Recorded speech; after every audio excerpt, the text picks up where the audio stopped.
Hello दोस्तों, सभी को फिर से स्वागत है हमारे चैनल पर। और ये ज्योमेट्री का ये पार्ट 4 है ना, यानी पहला पार्ट और दूसरा पार्ट ज्योमेट्री का कर चुके हैं, ज्यामिति का 2 पार्ट कर चुके हैं। ये आज तीसरा पार्ट है। अब ये तीसरा पार्ट में क्या है, यानी पहला पार्ट में हम लोग क्या किए, 2 टाइप के क्वेश्चन कर चुके हैं। दूसरे पार्ट में 2 टाइप के क्वेश्चन कर चुके हैं। यानी पहला पार्ट में हम लोग क्या क्या किए थे, पूरा कोण और संपूरक कोण के बारे में बात किए थे, और क्या किए थे, सरल कोण के बारे में बात किए थे, और इसके सीखे थे उसका शर्त क्या है, नियम और शर्त के बारे में हम लोग बात किए थे। ठीक है, ज्यामिति में नियम और शर्त जो है वो अगर आप सही ढंग से सीख लेंगे तो ज्यामिति आपका बड़ी आसानी से हो जाएगा। दूसरे पार्ट में हम लोग क्या किए थे, दूसरे पार्ट में हम लोग करे थे शीर्षाभिमुख कोण। शीर्षाभिमुख कोण यानी आमने सामने का जो कोण होता है, जो शीर्षाभिमुख कोण के बारे में बात किए थे, उसके बारे में बात किए थे, और बात किए थे समांतर रेखा के बारे में। ठीक है, यानी पैरेलल लाइन के बारे में। और ये दोनों का क्या कहते हैं, हम लोग क्या कहते हैं, उसका नियम और उसका जो शर्त है उसके बारे में बात करेंगे। आज हम लोग बात करेंगे ट्रायंगल के बारे में। ठीक है ना, ज्यामिति में ट्रायंगल के बारे में बात करेंगे, त्रिभुज के बारे में बात करेंगे, त्रिभुज कैसे त्रिभुज होता है, त्रिभुज किसे कहते हैं, सारे के सारे, और जितना भी शर्त होंगे ना सारे शर्त करेंगे। इससे पहले क्वेश्चंस दिखाऊंगा कि आज हम लोग क्या करने वाले हैं। ठीक है ना, तो सबसे पहले ये ट्रायंगल का क्वेश्चन है, जबकि ट्रायंगल का सबसे पहला वाला क्वेश्चन क्या हुआ है, दी गई आकृति में x और y का मान ज्ञात करें। ये आकृति दिया हुआ है, इस आकृति में क्या x और y का मान हमें ज्ञात करना है। देखिए, वीडियो देखने से पहले आपको यह पता होना चाहिए कि ये वीडियो मैं क्यों देख रहा हूं और इस वीडियो से मुझे क्या फायदा होगा। अगर वीडियो का अंत तक आपको फायदा लगे तो इस चैनल को आप सब्सक्राइब करना, अदरवाइज चैनल को सब्सक्राइब मत करना। कोई भी चैनल हो ना, उसमें सबसे पहले देखिए कि इसके अंदर मैं क्या सीखूंगा। सीखने के बाद अगर आपको लगे कि हाँ, इस चैनल के माध्यम से मैं कुछ सीख रहा हूं, तो इस चैनल को आप सब्सक्राइब करिएगा, नहीं तो कोई भी चैनल को सब्सक्राइब करने का जरूरत नहीं है। ठीक है ना, तो क्वेश्चन पहला वाला क्वेश्चन है। उसके बाद दूसरा क्वेश्चन क्या गया हुआ है, दी गई आकृति में बी कोण का मान दिया हुआ है और सी कोण का मान दिया हुआ है, और इसमें क्या है, ई जो है वो ई क्या कर रहा है कि बी सी का मध्य बिंदु है, और तथा एफ क्या है, ये बी का मध्य बिंदु है। तब क्या करेंगे, एफ ई बी का मान ज्ञात करने के बोल रहे हैं। ठीक है ना, ये क्वेश्चन है। इस भी क्वेश्चन को क्या करेंगे आज हम लोग इस वीडियो में करने वाले हैं। ठीक है, उसके बाद तीसरा क्वेश्चन आकृति दिया हुआ है, इसमें क्या है, ये ई डी का मान ज्ञात करने के बोल रहे हैं। आकृति दिया हुआ है, इसमें क्या करना है, ये ई डी का मान ज्ञात करना है। फिर उसके बाद चौथा वाला क्वेश्चन दो दिया है। चौथा क्वेश्चन में क्या है, आकृति में ये ओ बी का मान क्या करें, ये आकृति दिया हुआ है, ये ओ बी का मान इसमें ज्ञात करने के लिए बोल रहा है। देखिए, जब शर्त हमें पता चल जाएगा ना, ये जो क्वेश्चन है, ये क्वेश्चन 15-15 सेकंड के अंदर आपका क्लियर हो जाएगा। उसके बाद पांचवा वाला क्वेश्चन क्या बोल रहा है, आकृति में ये कोण का मान ज्ञात करना है। ठीक है, ये क्वेश्चंस करने से पहले क्या करेंगे, सबसे पहले हम लोग त्रिभुज का क्या करेंगे, सारे के सारे जो शर्त है, त्रिभुज कैसे बनता है, त्रिभुज में क्या क्या चीज के बारे में हमें बात करना है, क्या क्या हमें ज्ञान लेना है, क्या क्या हमें सीखना है, क्या क्या हमें जानना है, ताकि ये सारे क्वेश्चंस A to Z हो जाए, ये आपको जानना जरूरी है। तो सबसे पहले हम लोग क्या करेंगे, वीडियो को स्टार्टिंग करते हैं हम लोग त्रिभुज के बारे में। ठीक है, त्रिभुज क्या है, त्रिभुज हमें पता है, त्रिभुज क्या होता है, त्रिभुज क्या होता है। सबसे पहले ये बात है कि त्रिभुज होता क्या है, तो सबसे पहले हम लोग ये बात करेंगे, क्योंकि हम लोग पढ़े हैं कि 3 रेखाखंड से घिरा हुआ बंद आकृति को त्रिभुज कहते हैं। ये बचपन में भी हम लोग पढ़े हैं, त्रिभुज किसे कहते हैं, वही 3 रेखाखंड से जो घिरा हुआ आकृति होगा, जो घिरा हुआ जगह होगा, उसी को हम लोग क्या कहते हैं, त्रिभुज कहते हैं। ठीक है ना, त्रिभुज का बात हो गया। अब त्रिभुज में कुछ नियम है, त्रिभुज के नियम क्या क्या है कि त्रिभुज में 6 भाग होते हैं, जैसे लिखा हुआ है आपके पास, त्रिभुज में 6 भाग होते हैं। क्या है, 3 कोण होते हैं और 3 भुजा होता है, यानी इसको कहते हैं कोण। 3 कोण हो गए, 1 2 और ये 3 कोण हो गए, और 3 भुजा हो गया, 1 नंबर भुजा, 2 नंबर भुजा, 3 नंबर भुजा। ठीक है, यानी 3 कोण और 3 भुजा, यानी 6 भाग है इसके अंदर। ठीक है ना, अब इस 6 भाग में से क्या कहा जा रहा है, फिर उसके बाद एक नियम ये आ गया कि त्रिभुज के तीनों कोणों का मान 180 डिग्री होता है। यानी त्रिभुज के ये तीनों कोण, यानी 1 नंबर, 2 नंबर, 3 नंबर, यानी 1 नंबर कोण प्लस 2 नंबर कोण प्लस 3 नंबर कोण, ये तीनों कोणों का मान कितना हो गया, 180 डिग्री हो गया। ये आपको ध्यान रखना है, जैसे कि आपके सामने लिखा हुआ है। ठीक है, उसके बाद क्या बोल रहा है कि ये अंत कोणों का मान, अंत कोण क्या होता है पहले बता दूं, अंत कोण अंदर वाला कोण होता है, और बाह्य कोण यानी बहिष्कोण क्या होता है, बहिष्कोण बाहरी वाला हिस्सा को बहिष्कोण कहा जाता है, बाहरी वाला कोण को बहिष्कोण कहा जाता है किसी भी चीज में। तो इसके अंत कोणों का योग कितना डिग्री हो गया, 180 डिग्री हो गया। अंत कोणों का योग कितना हो गया, 180 डिग्री। देखिए, सही ढंग से आप क्या करना है, ध्यान से सुनिए, जब आप सुनेंगे ना सारा चीज आपको याद हो जाते जाएगा। ठीक है ना, तो सबसे पहले अंत कोणों का, तीनों अंत कोणों का योग कितना डिग्री का हो गया, 180 डिग्री हो गया। उसके बाद कभी कभी किसको बहिष्कोण बोला जाता है, किसी बाह्य कोण भी बोला जाता है। बाह्य कोण क्या होता है, यानी बाहरी वाला कोण। बाहरी वाला कोण का मतलब क्या होगा, ये जो हिस्सा है। ठीक है ना, अगर इसी ढंग का हम लोग निकाल दें तो इसमें बाह्य कोण कौन सा हो जाएगा, बाहरी कोण कौन सा हो जाएगा, ये एक बाहरी कोण है।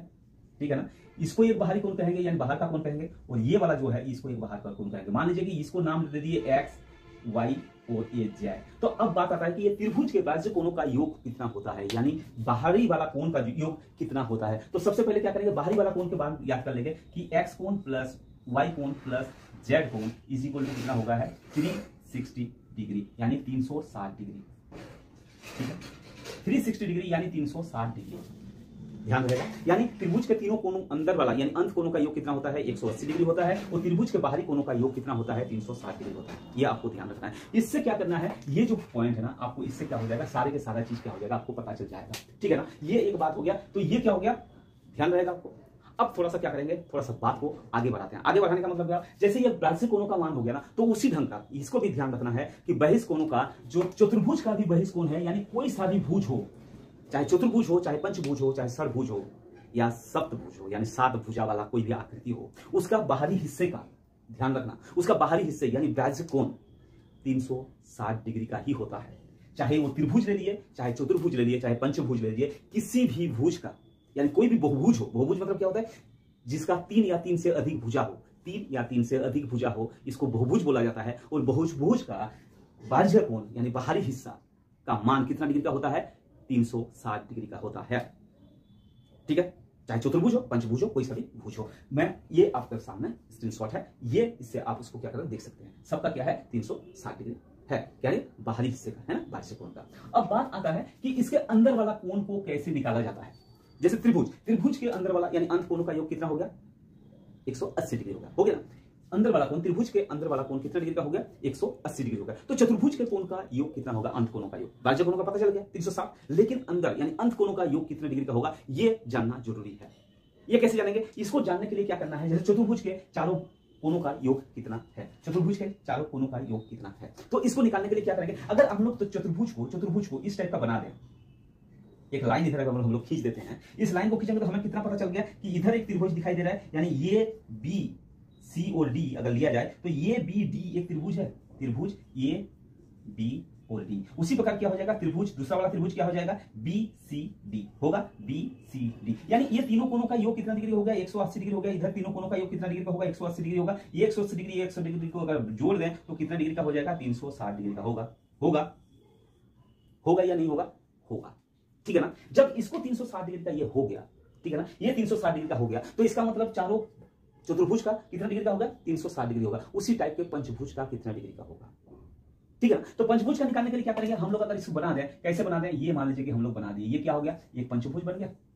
पंचभुज बनने के बाद अगर हम लोग इसको अगर इस ढंग का करें और ये निकाल दें तो इसमें कितना त्रिभुज बन गया, ये एक त्रिभुज, ये एक त्रिभुज, ये एक त्रिभुज, यानी 3 त्रिभुज बन गया। इसको हम लोग क्या कर सकते हैं 3 से 180 से गुना कर सकते हैं क्या, यानी ये इस पंचभुज का ये बी सी डी ई, यानी इस पंचभुज का अगर अंत कोणों का मान, यानी बाह्य कोण तो पता है 360 डिग्री होता ही है, लेकिन अंत कोणों का मान कितने डिग्री का होगा अगर पता लगाने के लिए बोला जाए तो कैसे निकालेंगे। इसके अंदर 3 त्रिभुज हुआ, 3 त्रिभुज को क्या करेंगे 180 से गुना कर देंगे, तो ये क्या हो जाएगा, ये 3 0 24 का 2 है ना, और ये कितना होगा 3 2 5, यानी 540 डिग्री हो गया। ठीक है ना, तो उसी प्रकार क्या करेंगे, अगर हमें पंचभुज बोले, षडभुज बोले, 7 भुजा बोले, 8 भुजा बोले, 9 भुजा बोले, चाहे 10 भुजा बोले, उसको निकालने का आसान तरीका क्या है। सबसे पहले क्या करेंगे, n ध्यान रखना n-2 गुना 180 डिग्री, ये ध्यान रखना है। फॉर्मूला क्या है, शॉर्टकट ट्रिक क्या है, ये है n-2 गुना 180 डिग्री। n-2 का मतलब क्या हुआ, n का मतलब होता है नंबर ऑफ भुजा या नंबर ऑफ साइड।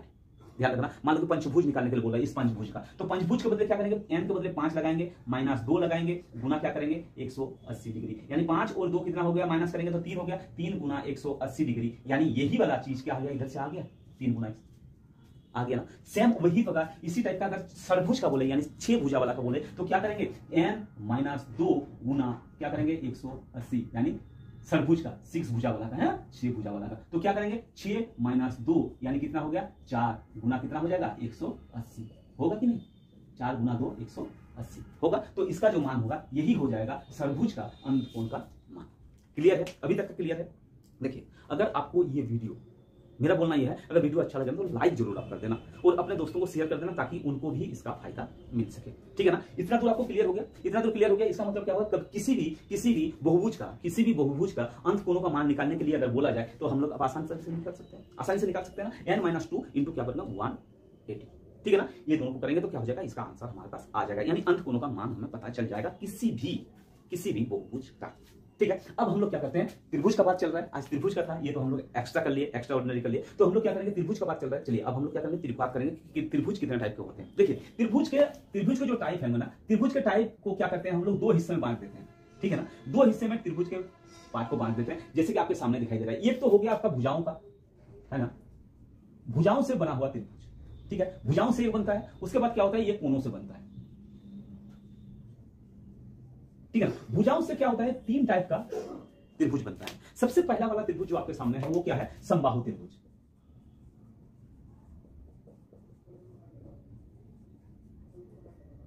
सबसे पहला वाला क्या है, समबाहु त्रिभुज। अब समबाहु त्रिभुज किसे कहेंगे, जिसका, ठीक है ना, इसका शर्त क्या है, शर्त और नियम के बारे में बात करेंगे। तो समबाहु त्रिभुज क्या है, समबाहु त्रिभुज में सबसे पहला वाला जो शर्त दिया हुआ है वो क्या हुआ है, तीनों भुजा बराबर।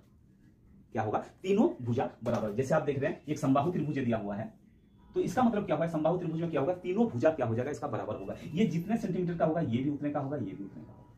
पहला नियम, ठीक है। दूसरा नियम क्या बोल रहा है, जब तीनों भुजा बराबर होगा तो तीनों कोण भी इसका बराबर होगा। यानी ये वाला कोण, ये वाला कोण और ये वाला कोण, ये भी कितना होगा, बराबर होगा। यानी दूसरा नियम, जब तीनों कोण बराबर होगा, यानी ये कितना का है, 180 डिग्री का है, इसको तीनों कोण बराबर है, यानी 3 से गुना भाग कर देंगे तो ये कितने डिग्री का हो जाएगा, 60 डिग्री। यानी ये कितने डिग्री का होना चाहिए, ये 60 डिग्री का होना चाहिए, ठीक है। दूसरा पॉइंट हो गया। अब तीसरे पॉइंट में क्या बात क्या कर रहा है कि इसका जो माध्यिका है, माध्यिका किसे कहते हैं, माध्यिका किसे कहते हैं, जो कोणों को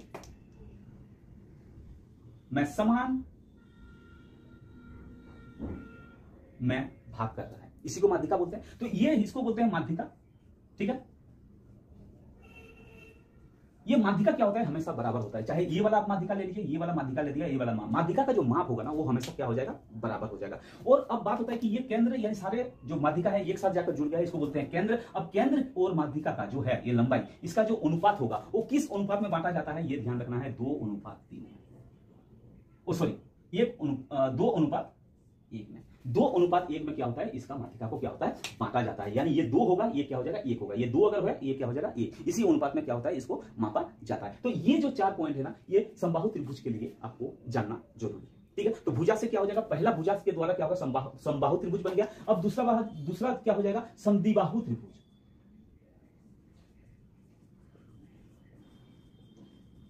समद्विबाहु त्रिभुज से क्या समझ में आ रहा है हमें, समद्विबाहु त्रिभुज से हमें यह समझ में आ रहा है कि इसका 2 भुजा क्या होगा, हमेशा बराबर होगा। उसी को क्या करेंगे, समद्विबाहु त्रिभुज कहेंगे। मान लीजिए कि ये और ये क्या हो जाएगा, ये भुजा जितना है ये भुजा उतना है, यानी समान 2 भुजा जब होगा, यानी पहला पॉइंट क्या बोला गया, इसका क्या है, समद्विबाहु त्रिभुज में 2 भुजा समान होते हैं, ठीक है ना। उसके बाद जब 2 भुजा समान होंगे तो इसका आमने सामने का कोण क्या हो जाएगा, ये भी समान होगा। अगर ये 75 डिग्री का है तो ये भी क्या हो जाएगा, 75 डिग्री का होगा। ये अगर 175 डिग्री का है तो ये भी 175 डिग्री का होगा। यानी आमने 175 डिग्री तो होगा नहीं, लेकिन ये अगर 75 है तो ये भी 75 होगा, ये अगर 60 है तो ये भी 60 होगा, या तो ये अगर 35 है तो ये भी 35 होगा। क्योंकि आमने सामने का इसका और इसका, ये आमने सामने का जो कोण होगा वो क्या हो जाएगा, अपोजिट कोण क्या हो जाएगा, वो बराबर होगा। ये दूसरा नियम है, कौन सा, समद्विबाहु त्रिभुज का, ठीक है ना। अब बात आता है क्या कि विषमबाहु त्रिभुज। तीसरा है विषमबाहु त्रिभुज। अब विषमबाहु त्रिभुज या विषमबाहु त्रिभुज से क्या पता चल रहा है, विषमबाहु त्रिभुज का मतलब होता है कोई ऐसा त्रिभुज होगा जिसका तीनों भुजा, मान लीजिए ये अलग और ये अलग, तीनों भुजा जो होगा वो अलग अलग होगा। यानी तीनों भुजा क्या हो जाएगा, अलग अलग होगा। जब तीनों भुजा अलग अलग होगा तो इसका मतलब क्या होगा कि तीनों कोणों का मान भी क्या होगा, अलग अलग होगा। इतना तो क्लियर है, इतना क्लियर होना चाहिए। अब बात आता है, जब इतना क्लियर हो गया, अब बात आता है हम लोग का क्या हो गया, भुजाओं से 3 बन गया। अब कोणों से क्या होगा, 3 ट्रायंगल बनेंगे, 3 त्रिभुज बनेंगे। अब कोणों से क्या होगा, कोणों से जो पहला वाला त्रिभुज बनेगा वो क्या हो जाएगा, वो न्यून कोण, न्यून कोण त्रिभुज। न्यून कोण त्रिभुज में क्या होगा, ये ऐसा त्रिभुज होगा जिसका तीनों कोण क्या हो जाएगा, न्यून कोण होगा। तीनों कोण क्या हो जाएगा, न्यून कोण होगा। यानी न्यून कोण किसे कहते हैं, न्यून कोण कहते हैं 90 डिग्री से कम वाला। यानी तीनों कोण जो होगा वो क्या हो जाएगा, 90 डिग्री से कम होगा, तीनों कोण, ये भी। तो इसके अंदर एक बात आता है, इसके अंदर पॉइंट आता है कि प्रत्येक न्यून कोण त्रिभुज समबाहु त्रिभुज नहीं हो सकता, लेकिन प्रत्येक समबाहु त्रिभुज न्यून कोण हो सकता है। यानी प्रत्येक न्यून कोण वाला त्रिभुज क्या होता है, समबाहु त्रिभुज। समबाहु त्रिभुज किसे कहते हैं, समबाहु त्रिभुज जिसका तीनों भुजा बराबर होता है। लेकिन न्यून कोण में क्या होता है, तीनों भुजा बराबर का कोई जरूरत नहीं है, तीनों भुजा अलग अलग भी होंगे, वो भी चल सकता है, लेकिन इसका कोण का जो मान होगा वो क्या हो जाएगा, न्यून कोण होना चाहिए। तो ये जो पॉइंट है इसको आपको ध्यान रखना है। उसके बाद दूसरा कोण जो बनता है कोणों से, वो बनता है समकोण त्रिभुज। समकोण त्रिभुज किसे कहते हैं, समकोण त्रिभुज से कहते हैं जिस त्रिभुज का ये कोण 90 डिग्री का होता है, यानी समकोण का होता है। ये त्रिभुज क्या है, 90 डिग्री का होता है।